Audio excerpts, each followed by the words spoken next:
Good morning बच्चों। कहानी सुनोगे? तो आज की कहानी है एक राजा की, ठीक है। और वो क्या था? ईश्वर भक्त। क्या था? वो ईश्वर की पूजा करता था। कोई भी काम करने से पहले भगवान का नाम लेता था। क्या करता था? भगवान का नाम लिए बिना कोई काम नहीं करता। जब भी कोई काम करता, कोई बड़ा कार्य करता, हमेशा ईश्वर का नाम लेता, ठीक है। एक समय की बात है कि राजा ने कहा कि मैं शिकार में जाऊंगा। शिकार में जाऊंगा तो उसके सिपाहियों ने कहा चलो सब लोग चलते हैं। राजा और उसके सिपाही चलने लगे, ठीक है। समुद्र के रास्ते नाव से आ रहे थे। तो जाते जाते जाते एक जगह क्या हुआ, बहुत तूफान आया। तो राजा के जो सिपाही थे, सिपाहियों की नाव पलट गई और सारे डूब के मर गए। लेकिन प्रभु की कृपा से राजा बच गया और उसकी नाव एक नदी के जंगल के किनारे आके लग गई। वो सुनसान जंगल था, वहां कोई नहीं रह रहा था, ठीक है। उसने चारों तरफ देखा। उसने सबसे पहले भगवान को धन्यवाद करा कि प्रभु तूने मुझे बचा लिया, क्योंकि सारे सिपाही मर गए, सैनिक मर गए, सिर्फ राजा बचा था। राजा जो था उसने भगवान को धन्यवाद करा कि मैं जिंदा हूँ। फिर उसने चारों तरफ देखा, अरे यहाँ तो कुछ है ही नहीं, ना कोई इंसान ना जानवर, सुनसान। राजा ने कहा मैं क्या करूं? उसने कहा ओ हो भगवान, चलो तेरा धन्यवाद, तूने मुझे बचा तो लिया। तो राजा ने क्या करा, वहां पर जंगल के किनारे उसने देखा कहीं कुछ है, तो वहां पर देखा 2-4 फल के पेड़ थे। उसने प्रभु का धन्यवाद किया, क्योंकि हर चीज में वो भगवान का धन्यवाद करता था, है ना। भगवान को बहुत मानता था। उसने कहा हाँ चलो तुमने फल के पेड़ दिए।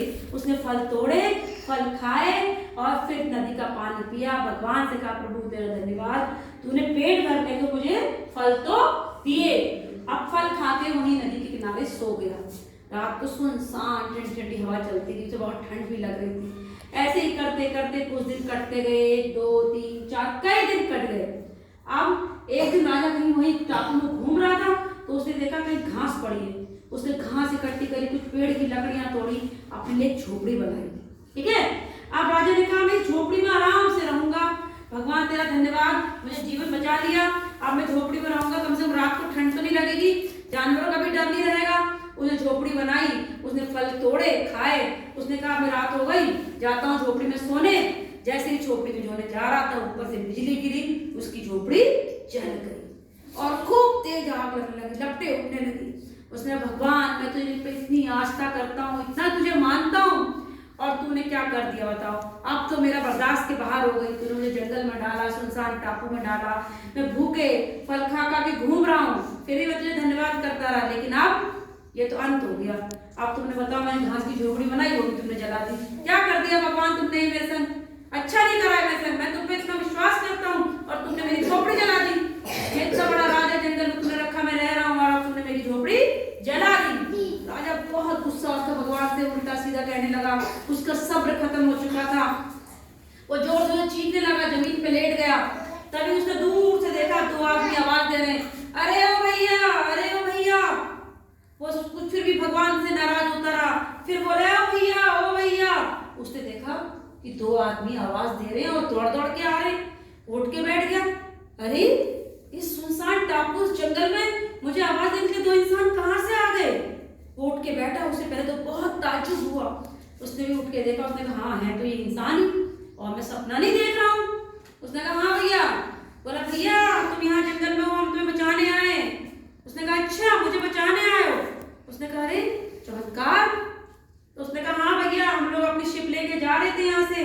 हमने देखा जंगल में बहुत तेज आग उठ रही है, लपटें उठ रही हैं। हमने कहा इतनी तेज आग, इतना धुआं कोई जानवर तो कर नहीं सकता, हो ना हो कोई इंसान जंगल में फंसा है। तो हम आग को देखते देखते यहाँ आ गए और देखा तुम जमीन पे पड़े रो रहे हो। अरे उसके दिमाग में एकदम बात आई। उसने कहा भगवान तूने मेरी झोपड़ी इसीलिए जलाई ताकि उसके धुएं से कोई मुझे बचाने आ जाए। उसने भगवान से कान पकड़े, गलती मांगी। बोला प्रभु मुझसे बहुत बड़ी गलती हो गई, जो मैंने तुझ पे विश्वास करना छोड़ दिया, तेरी आस्था मेरे से डगमगा गई, मुझे माफ कर दो प्रभु। वाकई में तो अपने भक्तों की परीक्षा लेता है, लेकिन साथ भी देता है। मुझसे बहुत बड़ी गलती होगी, जो मेरा विश्वास डगमगा गया, मुझे माफ कर दो प्रभु। और उसने माफी मांगी। उन 2 आदमियों के साथ चला गया नाव में और अपने राज्य में पहुंच गया, ठीक है। तो इस कहानी से हमें सबक मिलता है कि हमेशा अच्छे काम करते रहो, कभी गलत काम मत करो और भगवान पे विश्वास रखो, क्योंकि भगवान हमारा हमेशा साथ देता है। परीक्षा जरूर लेता है लेकिन साथ देता है, कभी साथ नहीं छोड़ता। ईश्वर में विश्वास रखने से ही हमारे सारे काम होते हैं, होते नहीं होते। तो हमेशा ईश्वर में विश्वास रखिए, वो आपका साथ जरूर देगा। Thank you.